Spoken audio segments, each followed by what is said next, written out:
Hi மக்களே, welcome to Lalitha kitchen. இன்னுமா பருப்பு தனியாக வேக வச்சு சாம்பார் வச்சுட்டு கஷ்டப்பட்டுட்டு இருக்கீங்க? வாங்க, ஈஸியான முறையில் இப்போ சாம்பார் செஞ்சிடலாம். தேவையான பொருட்கள் பார்த்துடலாமா? ஒரு குக்கரில் 2 ஸ்பூன் எண்ணெய், 1 ஸ்பூன் நெய் ஊற்றிக்கோங்க. கடுகு, வெந்தயம், சின்ன ஜீரகம் போட்டுட்டு பொரிஞ்சதுக்கப்புறமா வெங்காயம், சின்ன வெங்காயம், பெரிய வெங்காயம், பச்சை மிளகாய், கருவேப்பிலை, பூண்டு போட்டு நல்லா ரோஸ்ட் பண்ணிவிடுங்க.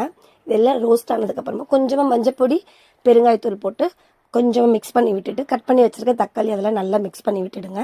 தக்காளி இதுக்கு குழைய வேணாம், நம்ம குக்கரில் தான் வைக்கிறோம் இல்லையா, ஸோ தக்காளி குழைய வேணாம். நெக்ஸ்ட்டு நம்ம சாம்பார் பொடி அதில் போட்டுடலாம். சாம்பார் பொடி போட்டு நல்லா மிக்ஸ் பண்ணி விட்டுட்டு நம்ம கட் பண்ணி வச்சுருக்க காய்கறினா பீன்ஸும் கேரட்டும் இன்றைக்கி எடுத்திருக்கேன். உங்களுக்கு எந்த காய் விருப்பமோ அந்த காய் நீங்கள் சேர்த்துக்கலாம். ஸோ நான் பீன்ஸும் கேரட்டும் கட் பண்ணி வச்சுருக்கேன். காயை அதில் போட்டு சேர்த்துட்டு கரைச்சி வச்சுருக்க புளி தண்ணி அதில் ஊற்றிடுறேன்.